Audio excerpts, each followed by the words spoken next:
If there's a full one, bring it on over.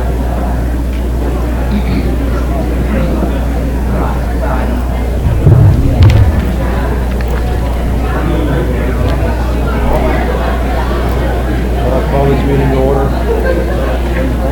Maybe you better turn on here.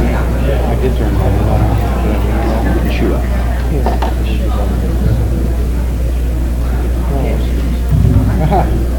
I'd like to call this meeting to order. Thursday, March 10th, 2016. Please rise for the pledge.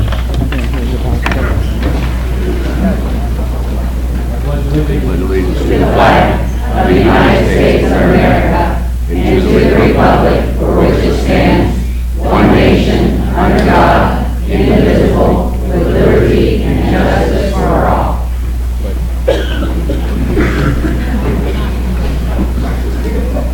Mrs. Carter?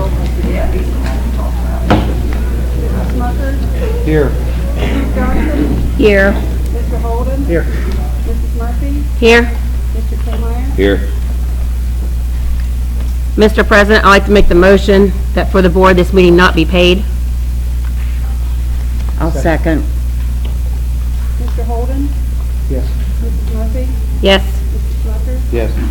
Here. Yes. Mr. Holden? Here. Mrs. Murphy? Here. Mr. Kmeyer? Here. Mr. Brady's going to make it. Mr. President, I'd like to make the motion that for the board this meeting not be paid. Just a few things before we get started. The Fayetteville-Perry Local Board of Education welcomes citizens and stakeholders in our district to participate in our meetings. The following are practices that we encourage participants to follow. If you wish to speak this evening during the public session, the following practices I'll second. are requested. Mr. Please Holden? sign in and give a specific reason for refusal. Yes. Smucker? Please do. Here. Yes. Here. Mr. President, I'd like to make the motion that for the board this meeting not be paid. Just a few things before we get started. The Fayetteville-Perry has Local Board of Education. They welcome citizens and stakeholders in our district who will participate in our meetings. Please don't follow the practices that we encourage participants to follow for those individuals that are unable. If you wish to speak this evening during the public session, the following practices. I'll second. Yes. Here. Here. Mr. President, I'd like to make the motion that for the board this meeting not be paid. Just a few things before we get started. The Fayetteville-Perry has Local Board of Education. They welcome citizens and stakeholders in our district who will participate in our meetings. Please don't follow the practices that we encourage participants to follow for those individuals that are unable. If you wish to speak this evening during the public session, the following practices. I'll second. Yes. Here. Here. Mr. President, I'd like to make the motion that for the board this meeting not be paid. Just a few things before we get started. The Fayetteville-Perry has Local Board of Education. They welcome citizens and stakeholders in our district who will participate in our meetings. Please don't follow the practices that we encourage participants to follow for those individuals that are unable. If you wish to speak this evening during the public session, the following practices. I'll second. Yes. Here. Here. Mr. President, I'd like to make the motion that for the board this meeting not be paid. Just a few things before we get started. The Fayetteville-Perry has Local Board of Education. They welcome citizens and stakeholders in our district who will participate in our meetings. Please don't follow the practices that we encourage participants to follow for those individuals that are unable. If you wish to speak this evening during the public session, the following practices. I'll second.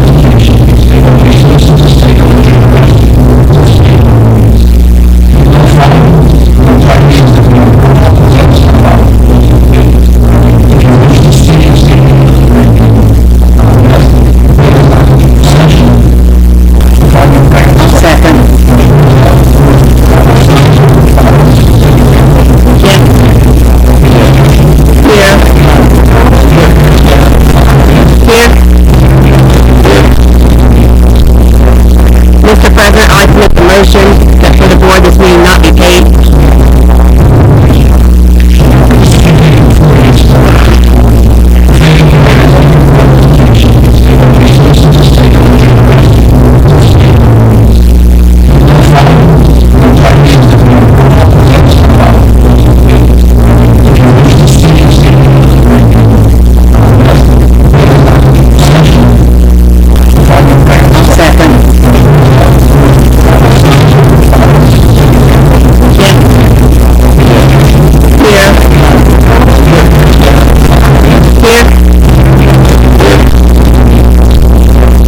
Mr. President, I'd like to make the motion that for the board this meeting not be paid.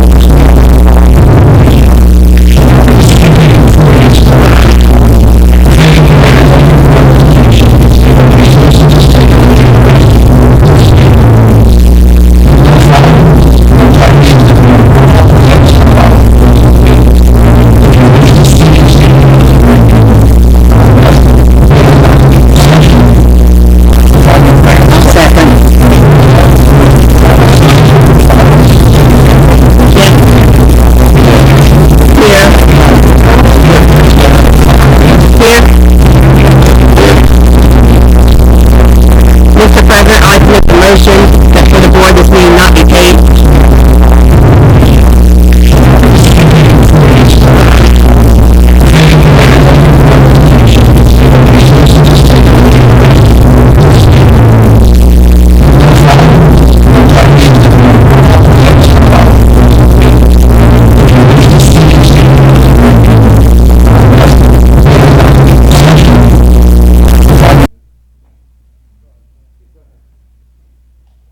First of all, there's been some information going around, and I just want to make sure that we clear a few things up. Some of these documents have been brought to my attention, in which one in particular kind of led to the perception that it was something that the district put out with the treasurer's name on it. That the treasurer did not put the information out. It doesn't say who did, but it discussed the average teacher's salary, and compared it to residence salary. It didn't compare it to surrounding district salary, which I think ours is at 47, the average salary, and the right up the road is 60,000. But there were two other identifiers on this document. One identified an individual that's base salary was $70,000.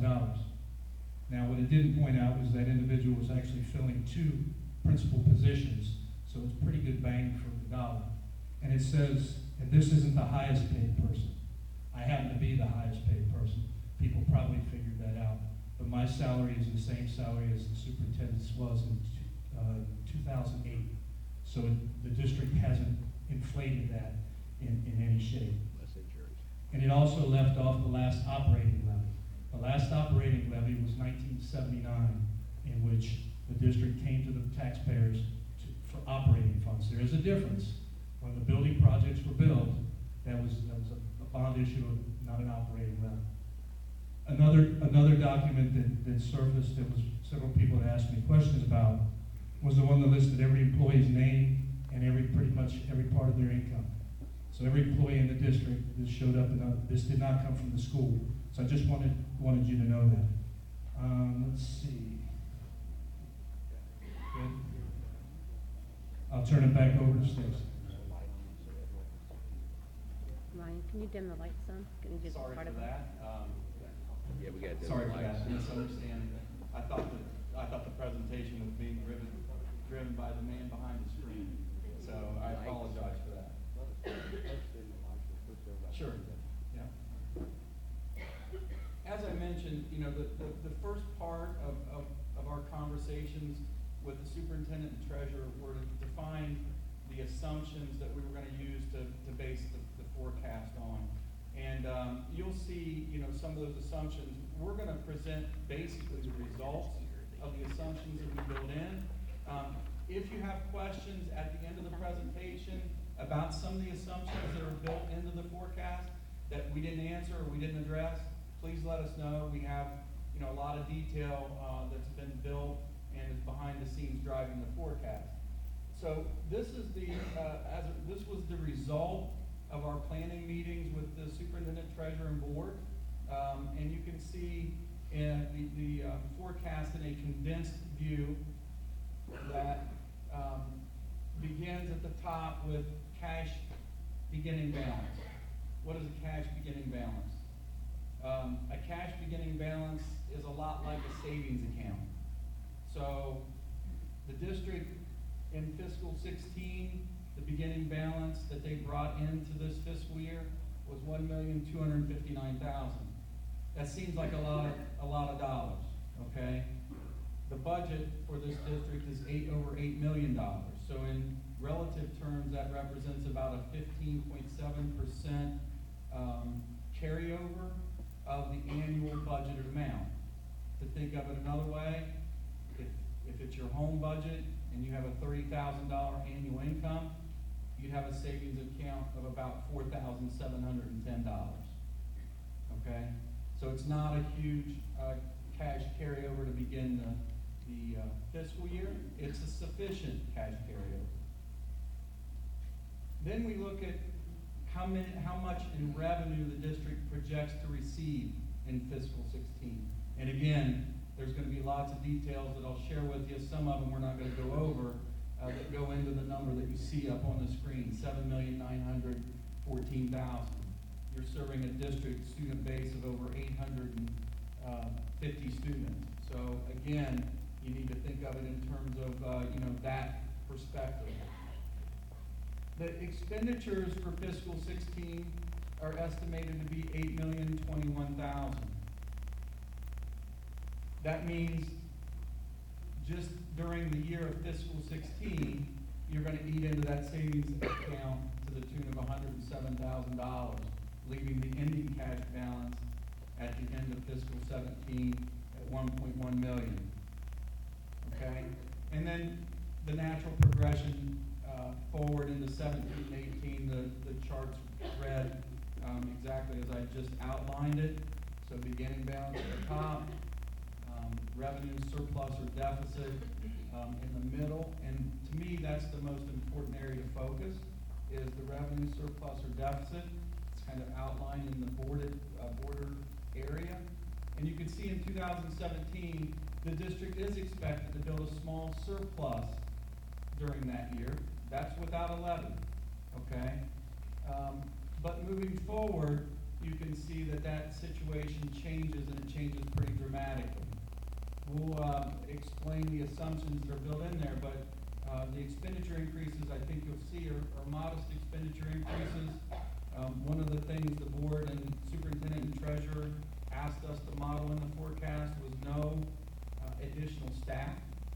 And so what you'll see is built on the premise of no added staff to the forecast. Go ahead and go to the next. Okay. So the next chart here shows what's happened the prior 5 years in terms of your revenue, this district's revenue collections. The 5-year average increase or decrease for this district in revenue has been right around 0.5%. 0.52% over the last 5 years are what the revenue growth has been on average in this district. That's history, okay? Moving forward to the projected side of things, you can see that the 5-year annual average in 10 years. Enrollment slightly declined, has rebounded a bit in 15, and in 16 through 20 is expected to stay relatively stable.